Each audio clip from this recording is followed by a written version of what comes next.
Chief Islamabad Adeel Waraich भी हमारे साथ मौजूद हैं। अदील, कहेगा आज चीफ जस्टिस साहब ने रोस्टम पर बुला लिया, वीडियो लिंक के जरिए आईजी पंजाब उसमें शरीक हुए और सख्त हिदायत जारी की गई, अहकाम जारी किए गए हैं चीफ जस्टिस साहब की जानिब से। तो इसके बाद अब लगता है कि एफआईआर अब फाइनली दर्ज हो जाएगी। जी देखिए, अब जिस तरह के चीफ जस्टिस साहब ने भी कहा कि 90 घंटे से ज्यादा का वक्त गुजर गया है और मुल्क का एक इतना बड़ा मुल्क में एक वाकया हुआ है और उसकी एफआईआर अब तक दर्ज ना होना, जो अदालत उज़्मा होती है, ये एक आम आदमी के जो बुनियादी हकूक के तहफ़्फ़ुज़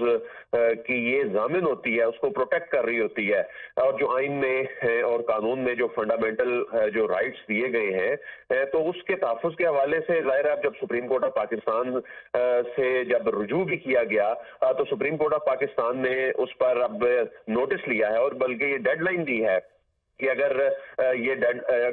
24 घंटे के अंदर ये दर्ज नहीं होती है एफआईआर, तो उसमें फिर ये आज खुद नोटिस लेना पड़ेगा। अदालत ने देखना है आइन को और कानून को, क्योंकि एक इतना बड़ा वाकया हो चुका है और उस वाकये में अभी तफ्तीश शुरू होना तो दूर की बात है, उसमें अगर एफआईआर ही दर्ज नहीं हुई, फर्स्ट इंफॉर्मेशन रिपोर्ट ही नहीं हुई, तो उसमें मामलात आगे कैसे बढ़ेंगे। एक ऐसे वक्त में जब हुकूमत ये कह चुकी है सुप्रीम कोर्ट ऑफ पाकिस्तान को कि इस पे कमीशन बनाया जाए, इस मामले की तहकीकात जो है वो बड़ा अदालती कमीशन करे, फुल कोर्ट इस पे बैठे, तो जब एफआईआर ही दर्ज नहीं हुई और इसमें इब्तदाई तफ्तीश होना तो बहुत दूर की बात है, इसमें इवन अभी मेडिको लीगल रिपोर्ट्स का इशू है वो सामने नहीं आ सकी, तो ये मामला जहां एक जानिब बुनियादी हकूक का मामला है, दूसरी जानिब बहुत से लोग इस पे सियासत भी खेल रहे हैं, हुकूमत से हो या अपोजिशन की जानिब से हो, तो ऐसे में जो एक क्याओस की सी सिचुएशन है, तो ऐसे में अदालत उज़्मा के जो आज के ना सिर्फ रिमार्क्स बल्कि जो ऑर्डर्स हैं ये बड़ी ही अहमियत के हामिल हैं और अब यकीनन आने वाले चंद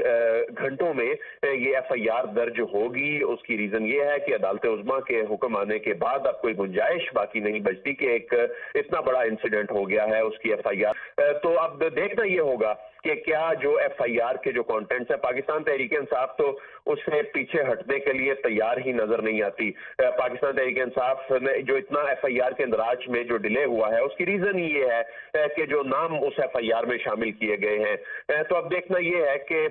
उस दरख्वास्त की रोशनी में जो एफआईआर दर्ज होगी, क्या वो नाम शामिल किए जाते हैं या नहीं किए जाते। अदालत उज़्मा का हुक्म आ चुका है, केस बहुत बड़ा है, मामला बहुत बड़ा है और इसमें ऐसे लग रहा है कि आने वाले दिनों में जिस तरह के हुकूमत ने भी एक दरख्वास्त कर रखी है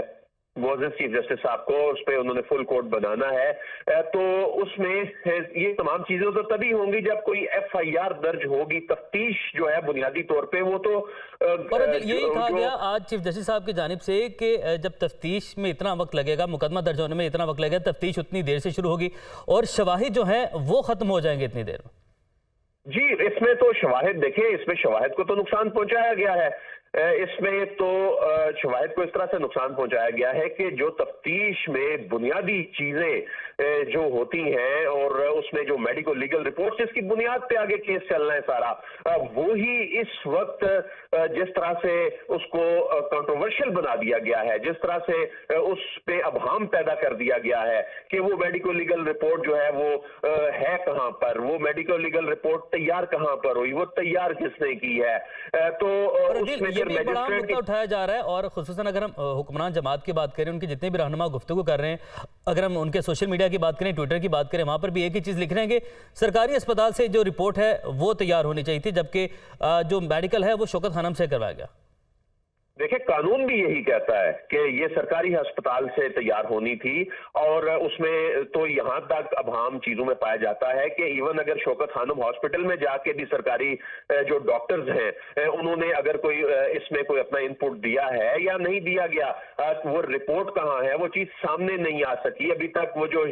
शहीद होने वाला जो शख्स है, जांबाक होने वाला शख्स है, उसका पोस्टमार्टम जो है वो कहां है, तो वो तमाम चीजें इनकी बुनियाद पर तो आगे केस केस की तफ्तीश चल रही थी और इतना बड़ा इशू है, मुल्क के एक बड़े इदारे के अहम अफसर पर इल्जाम लगा दिया गया, मुल्क के जो हुकूमत के सरबराह पर इल्जाम लगा दिया गया, वजीर दाखिला पर इल्जाम लगा दिया गया, मुल्क में क्योस की सी सिचुएशन पैदा कर दी गई और ये तमाम चीजें जुड़ी थी इस केस के मेरिट्स के साथ। इस केस के जब मेरिट्स पे जब बात होनी है, तफ्तीश होनी है, तो उसके बाद दूध का दूध पानी का पानी होना है। लेकिन इस केस में तफ्तीश तो दूर की बात, जब एफआईआर ही दर्ज नहीं होगी और उस एफआईआर दर्ज ना होने की बहुत सी ठीक है, रीजन और है। ये सख्त नोटिस लिया गया कि अदालत की जानिब से। अदील बड़ाइच आप हमारे साथ मौजूद थे, आपका बहुत शुक्रिया। मोहसिन इजाज आपने अपडेट किया, आपका बहुत शुक्रिया।